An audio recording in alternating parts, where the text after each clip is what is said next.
Corrupt Authority by yours truly.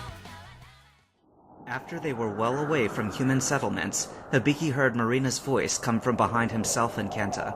It was shaking badly. But please take us down. It's freezing up here. Kenta glanced over the side at the green expanse of pine trees below. All right, Bolt, we should be safe here.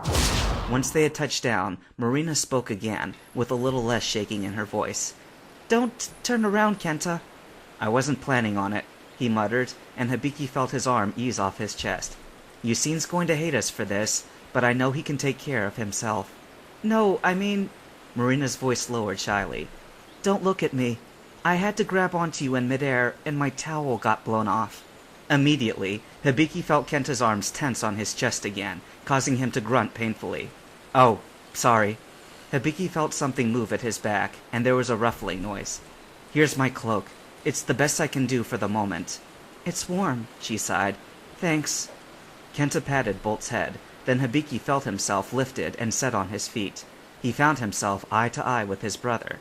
How is it now? He asked, concerned. Can you stand on your own?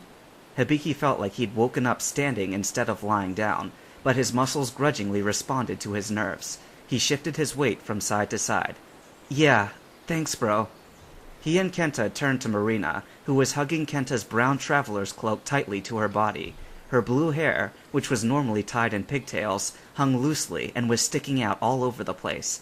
That must have sucked, thought Hibiki. Flying at 100 feet high in mid-April weather, totally nude, must be similar to taking an ice bath. A long silence dragged out, and dragged, and dragged. The three of them just stood together in the forest clearing, looking at each other while a swirl of thoughts caught up with them from the previous events. In a lame attempt to break the ice, Hibiki finally coughed and spoke up. You know, someday we'll be able to look back on this and laugh. Kenta turned and faced him. His face was pale as a sheet, and possibly not just because he had endured some icy wind. I cut a person's thumb off, he said in a distant voice. It's still in my pocket. What kind of a sick animal does something like that? Kenta, come on. He was going to kill us. He was subdued, Kenta replied, now averting his eyes. He might have come after us again, Hibiki argued back. He still might if his employers keep him out of jail. You saw what that guy was like, smiling and laughing even after you cut him. He was freaking crazy. A dry sob issued from Marina's direction, and the brothers looked up at her. This is all my fault, she whimpered, covering her face. I was the one who wanted to stop at the end, while you wanted to keep going. Marina, no, don't talk like that. Kenta threw his arms around her and held her in a tight embrace. You weren't used to running from this kind of danger. Nobody should have to be. Marina let Kenta hold her for a while, until he finally let go and stepped back. Hibiki got the feeling that she wanted to hug him back, but couldn't since it would cause the cloak to open up. Well, he said, let's assess the situation. I managed to hold on to all our stuff, but Marina left without so much as the clothes on her back. Officer Jenny's going to take one look at the water on the walls, and the busted-up room, and Marina's PDA, and she'll have a better idea of what happened than you've seen.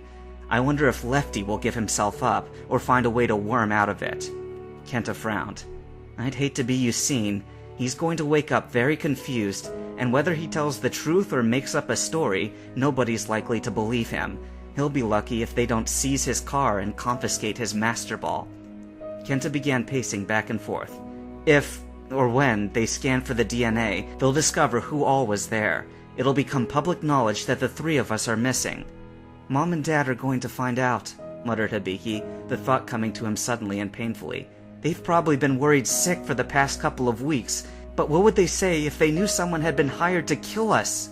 At that, Kenta spun around on his heels and marched straight up to Marina. I can't let you stay with us anymore, he said.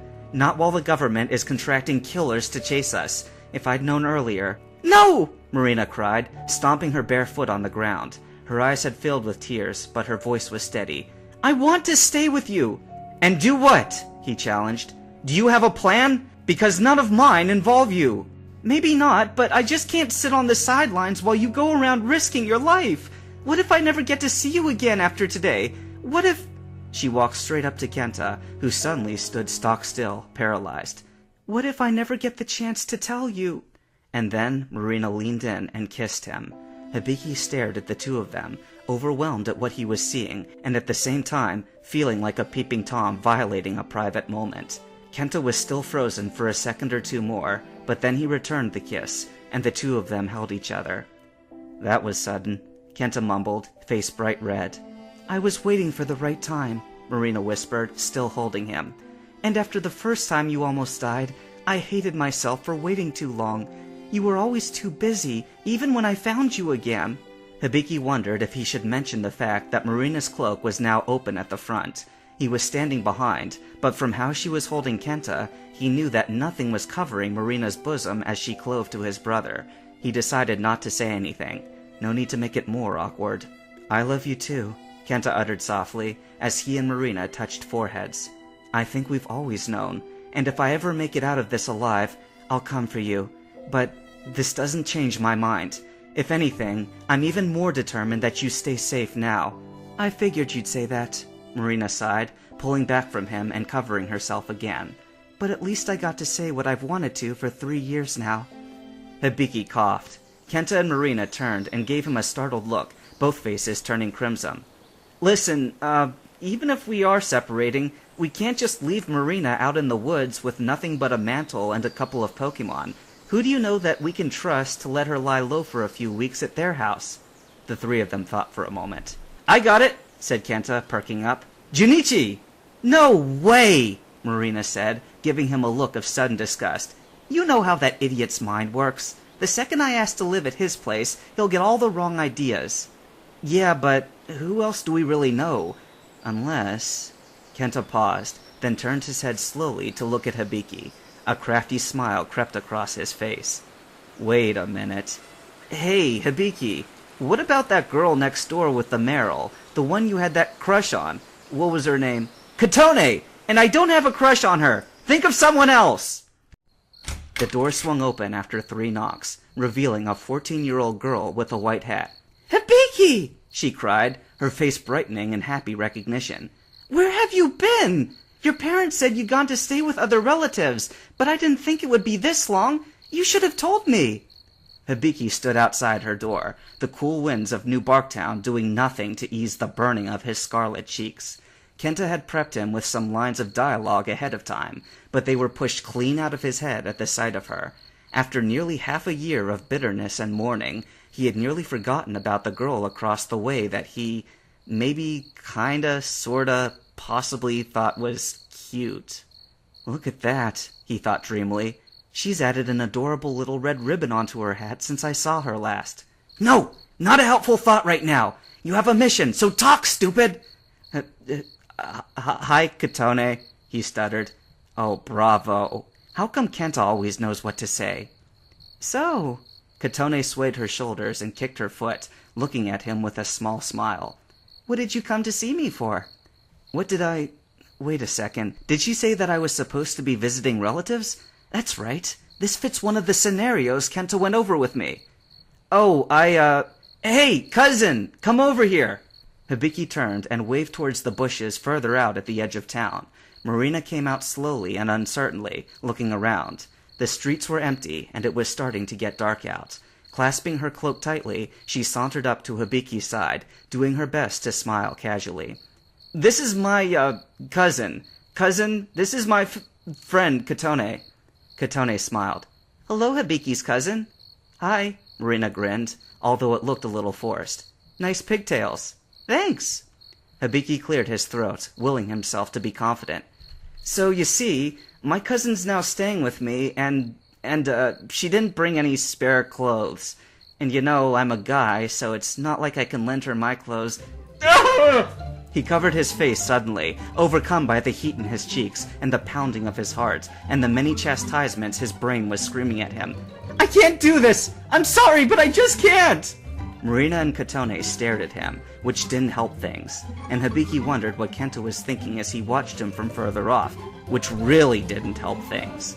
Then, out of nowhere, Katone clapped her hands together. Aha! I know what this is!" she said cheerily, holding up a finger. "You're helping her run away, aren't you?" Hibiki blinked. "Huh?" Marina laughed a genuine nervous laugh. "Sorry about this.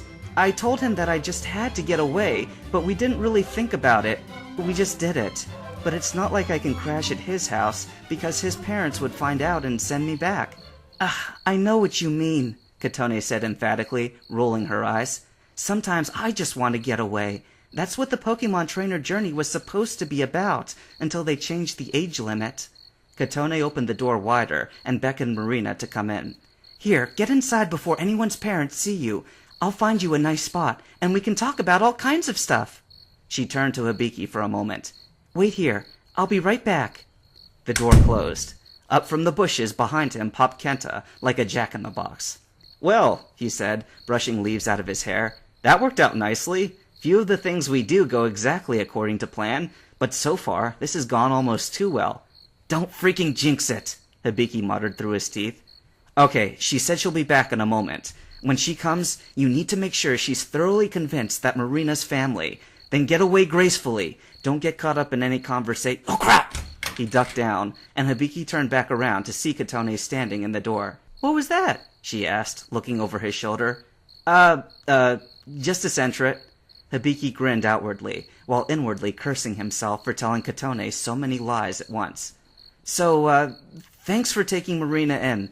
Really, I know I should have given you notice ahead of time, but, He trailed off, looking away. He couldn't maintain eye contact. Hibiki, it's okay. I'm honestly happy to help. Definitely for you, anyway. Katone leaned her face in closer to his, so that where he'd looked away, she now placed herself. You know, your face looks a little different since we last met. Have you gotten taller? Maybe. I don't know. Hibiki gulped. I see you're growing your hair out longer. I did, she said, looking pleased that he'd noticed. Time's passing quickly, isn't it? But it feels so slow around here.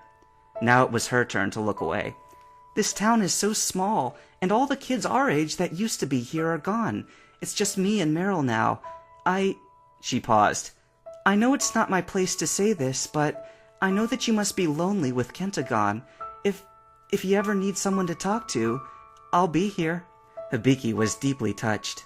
In that moment, he wished with all his might that the fight against G.R.I.P was just over already, and that he could freely talk to Katone and spend time getting to know her better. I'd like that, he said softly. I can't ask you now, but let's take a walk sometime. Katone nodded, her face glowing. Thank you again for taking care of Marina, added, snapping back to reality. I gotta go before someone sees me. Good night!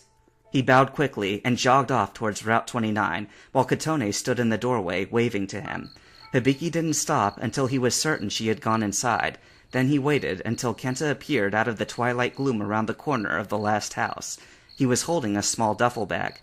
Nice job, he said, beaming proudly at Hibiki. You did really well back there. Hibiki lowered his head in shame. I hate it that we're just using her, he muttered. I know. I hate it too. Kenta placed a hand on his shoulder, his face pinched and troubled. I promise that we won't be doing this for much longer, and if all ends well, I'll come back and come clean with everyone myself. You shouldn't have to take any heat for this. Hibiki nodded, then looked around. Well, it's just the two of us again. I ran out here, but I actually have no idea where we're supposed to be going. That's okay. I have it figured out. Kenta looked northward. We can't go back to Earl's Pokemon Academy, though. Ready for a little camping out?